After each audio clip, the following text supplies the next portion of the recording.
Department vehicle కాదా ఇది? Seat belt వేసుకోవట్లేదా? నాకు అర్థం కాదా? సీట్ బెల్ట్ వేసుకోకపోతే యాక్సిడెంట్ అయ్యేటప్పుడు ఎయిర్ బ్యాగ్ ఓపెన్ అవ్వదు. Got it? అదంతా తెలుసు. నువ్వెక్కడికి? నేను సైకియాట్రిస్ట్ దగ్గరికి వెళ్తున్నాను. మరి నువ్వెక్కడికో?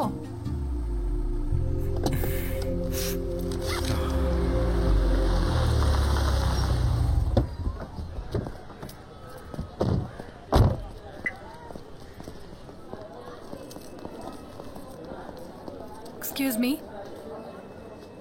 డాక్టర్ అల్ఫాన్స్ కురియన్ రూమ్ ఎక్కడ? B block. B block. Thank you.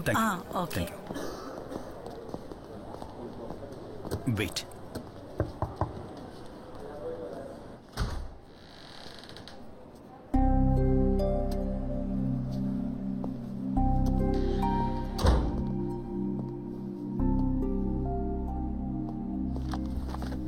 FSL నుంచి వచ్చారా? యా. కూర్చోండి. యా. రితిక కాల్ చేశారు. Tell me. కీర్తి రిపోర్ట్ మాకు దొరికింది, కానీ మీ లెటర్ కూడా కావాలి. ఈ కేసుకి అదే సాల్వ్డ్ విట్నెస్ కదా. అమ్మాయి మైనర్ కాబట్టి మేమే డైరెక్ట్ గా రావాల్సి వచ్చింది. చూడండి, రితిక క్వశ్చనింగ్ తర్వాత నేను కీర్తితో ఓ 2 hours సెషన్ లో కూర్చున్నాను. చెల్లెలు కనిపించలేదన్న ట్రామా తప్పితే mental condition is perfectly fine. Okay, అయితే కీర్తి వాంగ్మూలాన్ని నమ్మొచ్చని మీరు ఒక లెటర్ ఇస్తే. షూర్. నాకు ఆ కేసుకు సంబంధించిన డీటెయిల్స్ పంపండి. Okay sir. అది నేను ఇప్పిస్తాను సార్.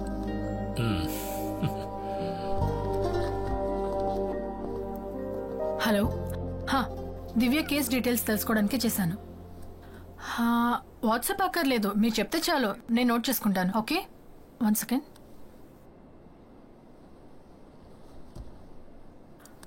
అదొద్దు, మీరు చెప్పండి. 0. ఓకే.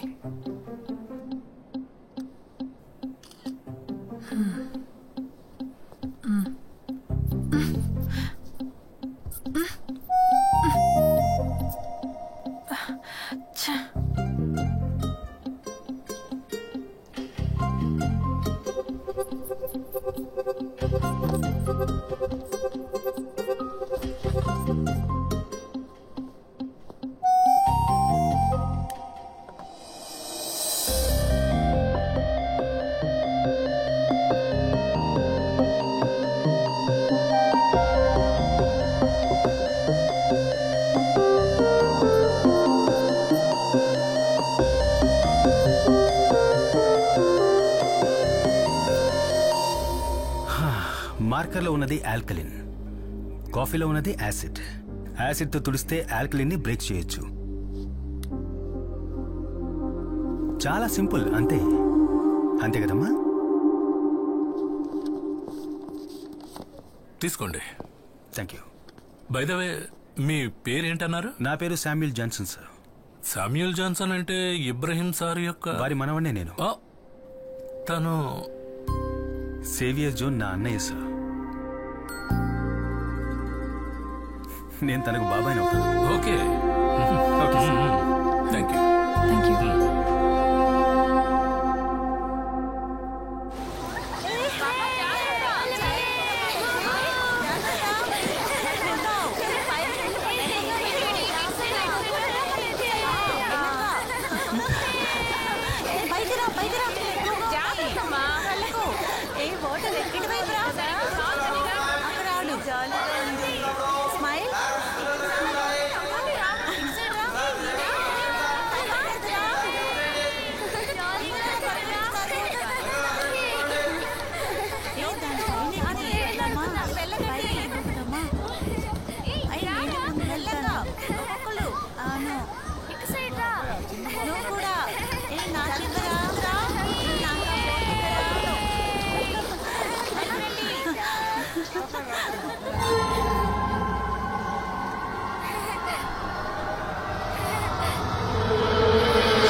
కన్క్లూజన్, మీడియా వాళ్ళందరూ కలిసి ఈ కేసు గురించే మాట్లాడుతున్నా సరే కిల్లర్ చంపడం మానలేదు. Which means at any cost ఇలాంటి ఇన్సిడెంట్ మళ్ళీ జరగకూడదు. దివ్య మర్డర్ కి ఇంత పెద్ద మీడియా అటెన్షన్ రావడానికి కారణం కార్పొరేషన్ కంపోజ్ ఫిల్లింగ్ సైట్ కి వెనకాల ఉన్న ఒక ఓపెన్ ప్లేస్ లో బాడీ దొరకడం వల్లే. మరి ఇంత ఎక్స్పోజర్ ఉన్న ప్లేస్ లో ఒక విషయాన్ని కంట్రోల్ చేయడం అనేది మన వల్ల కాదు కదా. అమ్యూజ్మెంట్ పార్క్ నుంచి మిస్ అయిన దేవికి ఇప్పుడు మన priority. I'm on it sir. Okay, you come with me. Yes sir.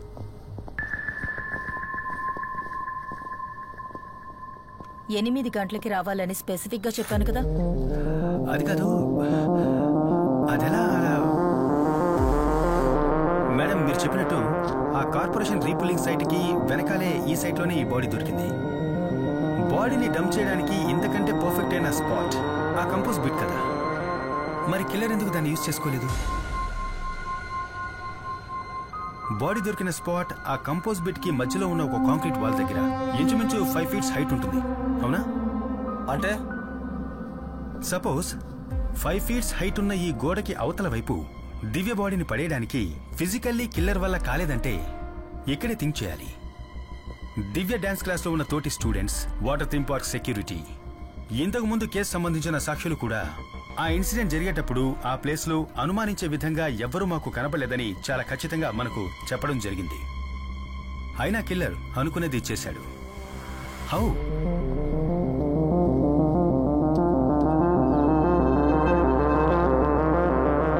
Divya dress మీద మనకు కనపడ్డ ఈ స్లాష్ ప్యాటర్న్ దివ్య ఇంకెవరితోనో కలిసి సైడ్ బై సైడ్ నడిచి వెళ్లేటప్పుడు తన మీద చెందిన బురదే ఇది.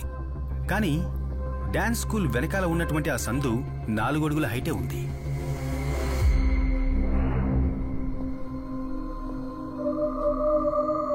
ఈ లెక్కన చూస్తే 4 అడుగులు మాత్రమే ఉన్న ఆ నేరో ప్యాసేజ్ లో నడవగలిగిన 5 అడుగుల హైట్ ఉన్న గోడకి అవతల వైపు బాడీని పడేయలేని పిల్లల మధ్యలో మనం గమనించని ఒక వ్యక్తే మనం వెతుకుతున్న హంతకుడు.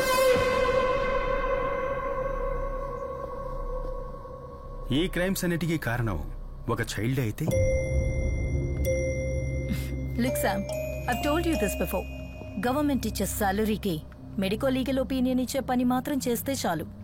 ఇన్వెస్టిగేషన్ చేసి కేసు క్లోజ్ చేయడానికి క్వాలిఫైడ్ ఆఫీసర్స్ ఉన్నారు. హాలీవుడ్ సినిమాలు చూసి ఇండియాలో కేసు ఇన్వెస్టిగేట్ చేయకూడదు. మేడం, అమర్జీత్ సదా గురించి మీరు ఎప్పుడైనా విన్నారా? ఈ సీరియల్ కిల్లింగ్ ఒక చిన్నపిల్లాడు చేస్తుంటాడని మనం ఎప్పటికీ ఊహించలేం. కానీ నేరాలు చేయడానికి ఏజ్కి సంబంధమే లేదు.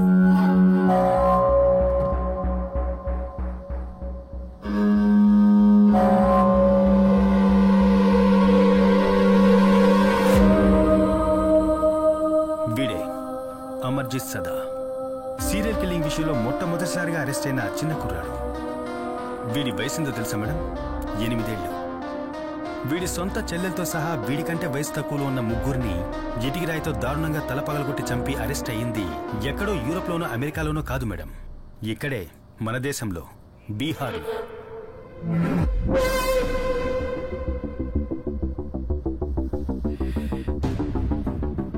వీడు మాత్రమే కాదు, మేరీ బెల్, రాబర్ట్ థామ్సన్ లాంటి 10-12 ఏళ్ల వయసున్న సీరియల్ కిల్లర్స్ లోకంలో ఎన్నో చోట్ల జైల్లో మగ్గిపోతున్నారు. దీనివల్ల చిన్నపిల్లలు కూడా క్రైమ్ చేయడానికి అర్హులే అని అర్థమవుతోంది. అందుకేగా మేడం మనకు ఒక జునైట్ system. Okay Sam, that's enough talking nonsense. నువ్వు ఊహించుకున్న వైల్డ్ థియరీ, నువ్వు నీ ఫ్యామిలీ వాళ్ళు చెప్పిన ఇలాంటి వైల్డ్ థియరీస్ ఇంతకు ముందు కూడా నేను విన్నాను.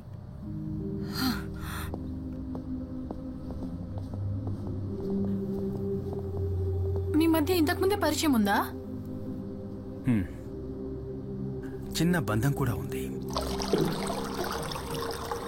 అకాడమీ నుంచి పాస్అవుట్ అయిన తర్వాతనే మా అన్నయ్యకి రితికాకి మ్యారేజ్ జరిగింది. రితికాకి తన జాబ్ మీద ఉన్న ఎక్కువ ఇంట్రెస్ట్ తప్ప వాళ్ళిద్దరి మధ్య ఎలాంటి గొడవ లేదు. వారిద్దరికీ నయన కాకుండా ఇంకో బిడ్డ కూడా ఉంది. రితికాకున్న కేర్లెస్ వల్ల ఆ బిడ్డ చనిపోయింది. తరువాతి రోజుల గురించి చెప్పాలంటే భయంకరం. Arguments, fights, family courts, divorce.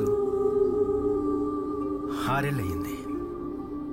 ఆ తర్వాత మా ఫ్యామిలీకి రితికకు ఎలాంటి బంధాలు లేకుండా పోయాయి. శ్యామ్, వీరు Abdul Wahab sir, hello sir. Retired SP CBCID. నీకు ఇవ్వడానికి ఒక DNA శాంపిల్ తెచ్చారు. మన జాన్సన్ మర్డర్ గురించి తెలుసు కదా, దాంతో దీన్ని క్రాస్ చెక్ చేయాలి. షూర్.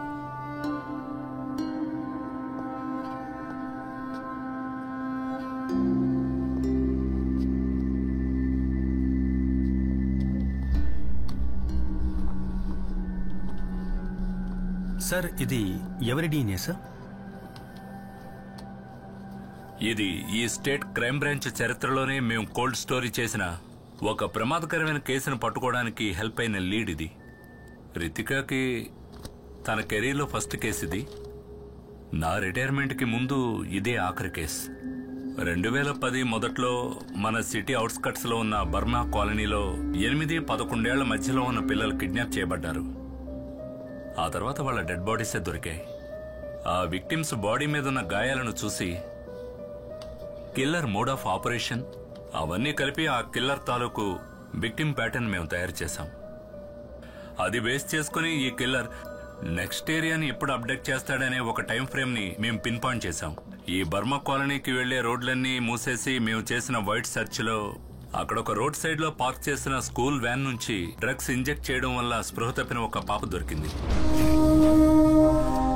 ఆ తర్వాత కొన్ని రోజులకే ఆ స్కూల్ వ్యాన్ డ్రైవర్ అరెస్ట్ చేయబడ్డాడు. ఇతనే ఆ driver.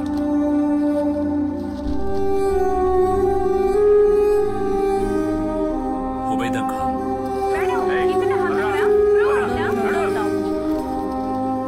Burma colony serial killer arrest అయిన వార్త పేపర్స్ లోనూ ఛానల్స్ లోనూ బాగా పాపులర్ అయింది.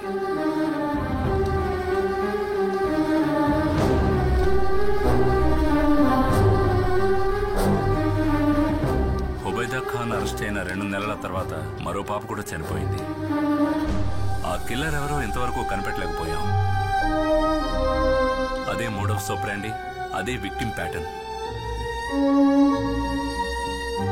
పోలీసులకు మాత్రమే తెలిసిన పాత కిల్లింగ్స్ లో జరిగిన అన్ని మైన్యూట్ డీటెయిల్స్ తో సహా అన్ని అలాగే రిపీట్ అయ్యాయి.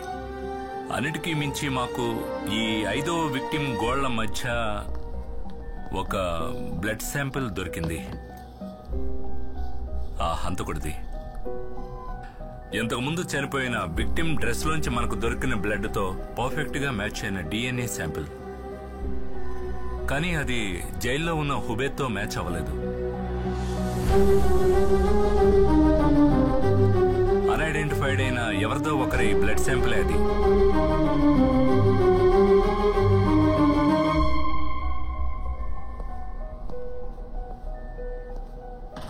Okay madam. ఏంటి డ్యూటీ అవ్వలేదు? అదే లాస్ట్ అబ్డక్షన్. ఆ తర్వాత మళ్ళీ అలాంటిది జరగలేదు. But the message was loud and clear.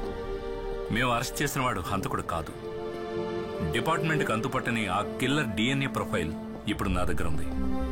I have run hundreds of DNA test. కానీ మన చట్టానికి ధర్మానికి బయట ఆ హంతకుడు ఇంకా బతికే ఉన్నాడు.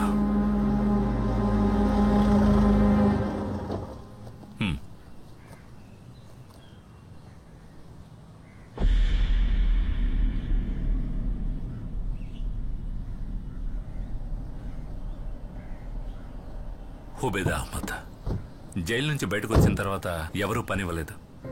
ఈ సమాజంలో ఒక హంతకుడిగా అతని మీద ముద్ర వేయబడింది. రిటైర్మెంట్ తర్వాత నా దగ్గరే పెట్టుకున్నాను. ఈ సంఘటనలన్నీ మా ఇద్దరిని కలిపేశాం. ఎప్పుడూ అంతులేని తీరని అన్వేషణలో.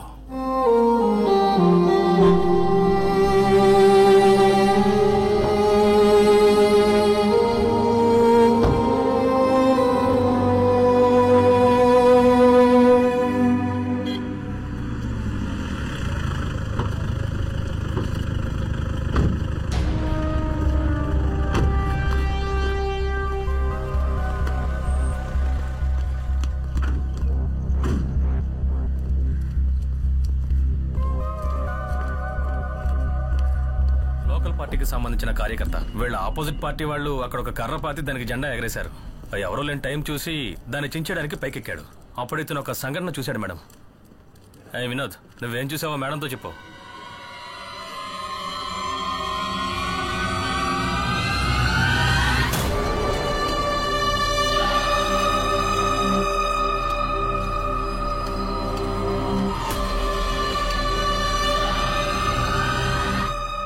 వ్యక్తి ఎలా ఉంటాడో నువ్వు కరెక్ట్గా చెప్పగలవా? మేడం, ఆ సంఘటన రాత్రి జరిగినా కూడా ఆ మొహాన్ని క్లియర్గా చూశాను మేడం. కానీ అతను అంత అంత పెద్ద మనిషి ఏం కాదు. అతను ఒక 10-11 ఉన్న చిన్న కుర్రాడు మేడం.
ఈ ఫోటోలో ఉన్న అబ్బాయిని మీరు ఎక్కడ చూసినా మా పోలీస్ హెల్ప్ లైన్ నంబర్ కి కాల్ చేయండి.